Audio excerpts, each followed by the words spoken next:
What's going on, everybody? Glad to see everyone all again. Today we're gonna have a nice, fun video again, where you don't have to look at my ugly mug and you get to just see spirit fingers.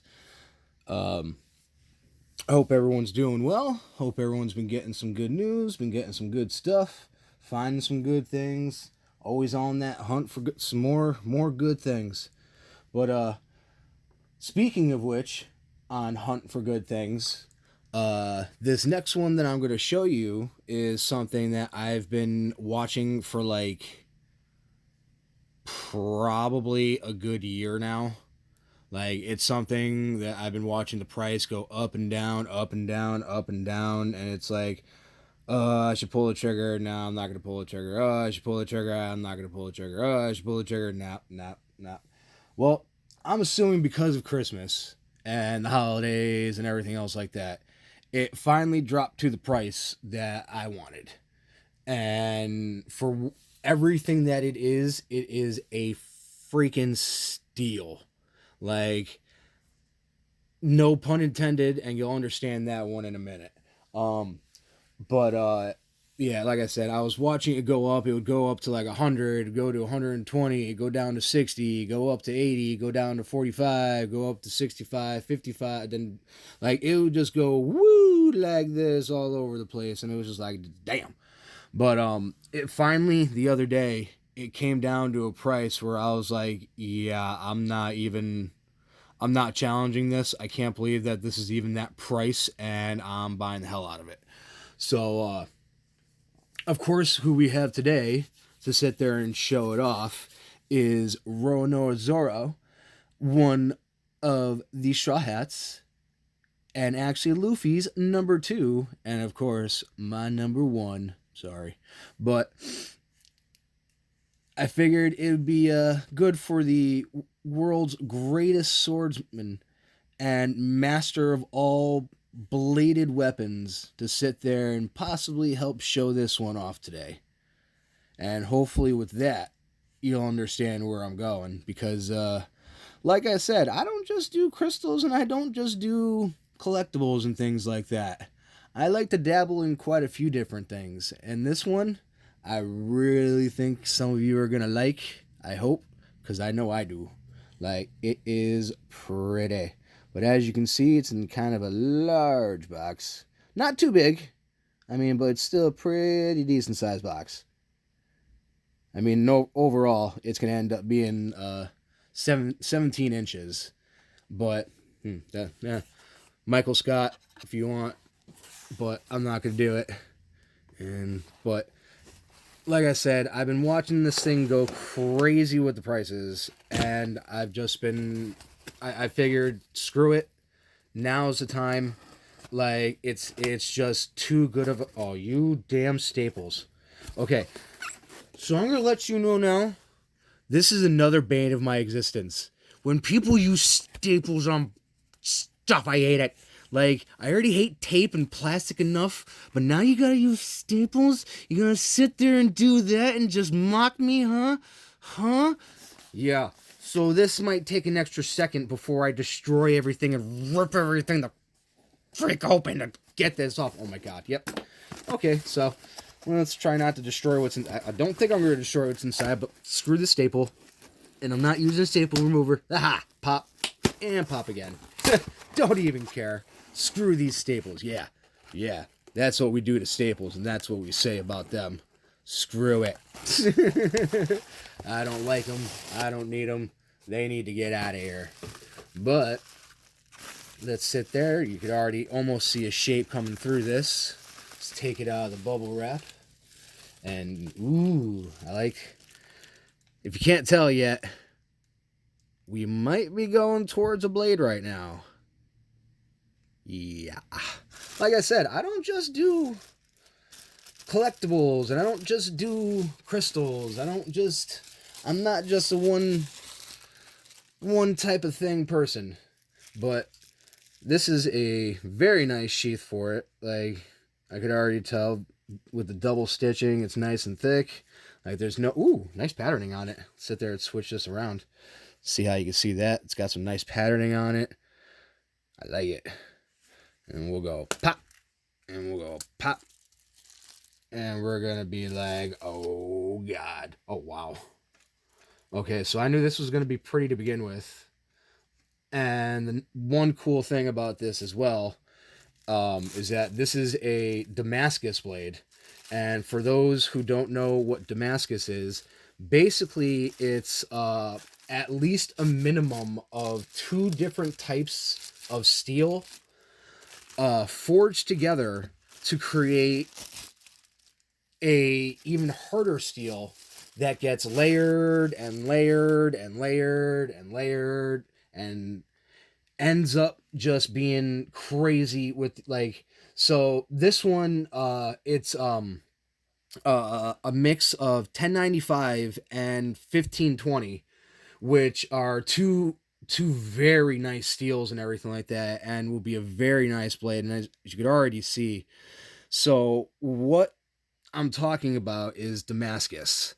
And as you can see with the patterning, this is what happens when you sit there and take multiple types of steel and you forge them together either in a can, or you just take actual strips of the metal. It's like little pieces like this, and you'll sit there and just fold, or not fold, but stack like 6 to 10 of them up. You'll press them together, and then you'll flatten it out, and then you'll fold it back over, press it together, and weld it and keep going.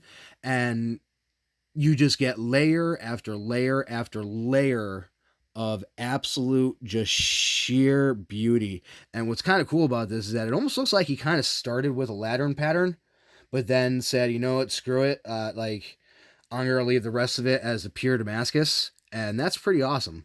So, lantern pattern, what I'm talking about, ladder pattern, wow, I can't speak right now, is basically you see how it's got the lines going down like this.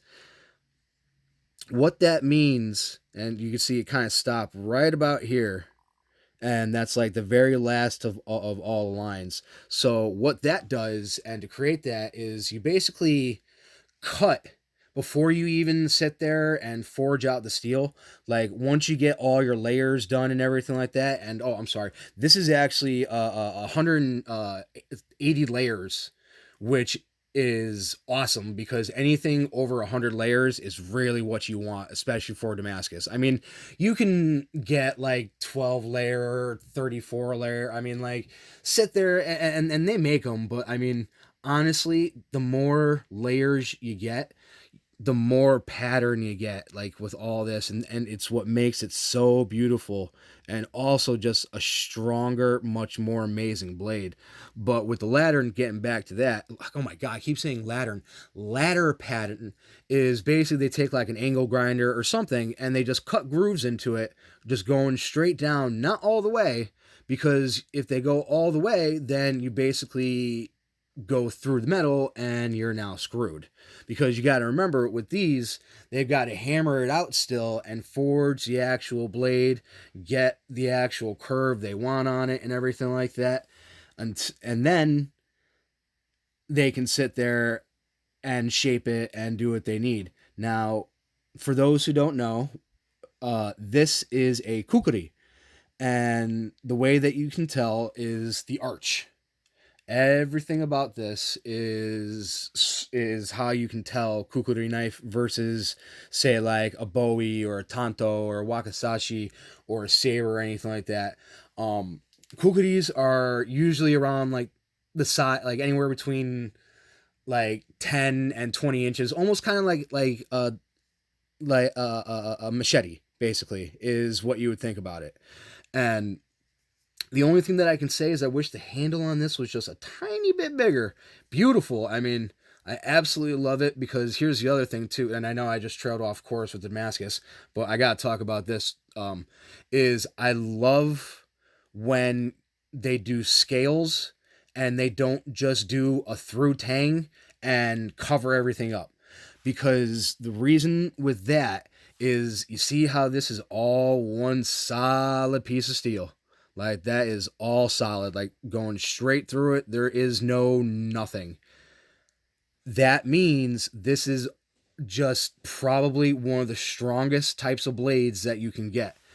Because with through tang, in my opinion, when you can't see this, yeah, they might have some rivets in it and everything like that to hold the tang in place, but you don't actually know if they're there for real or if the guy just put them in because he realized that he didn't make the tang long enough and now he's got to put rivets in it to make it look like it's strong. But with this, you know this is all one solid piece and this is not coming apart unless I break the damn thing, which may just happen. But I hope it doesn't because this thing is a work of art. I mean, it absolutely beautiful. But yeah, so that's, and as you can see, it's a nice, it's got, okay, so the left side is a little bit thicker than the right side, which isn't bad. I mean, it's a little offset, but it's not anything horrible. The straightness, the blade is very straight, so that's all that matters. Like there's no warp in the blade, it doesn't go off one way or the other.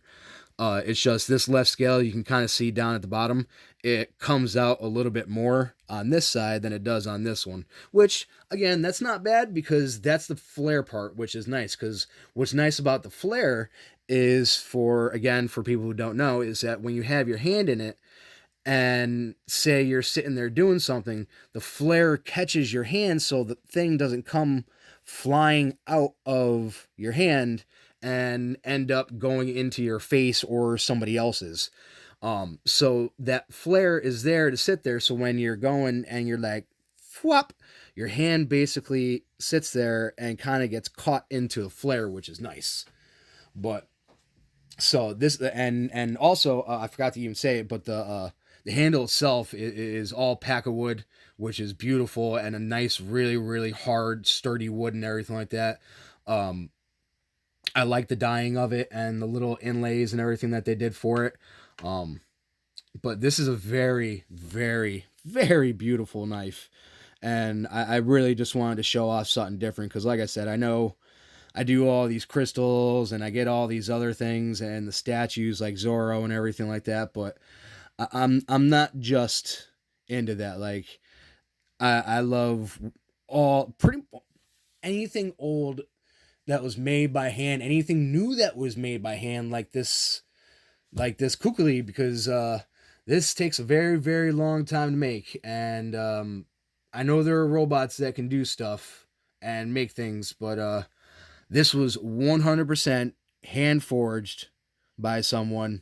The guy did a very, very beautiful job. I don't know his name, unfortunately. It didn't give his name, but I'm gonna try and find out because I really want to know who actually did this because it's absolutely beautiful. I mean, they took pride and pleasure in making this knife, and it shows.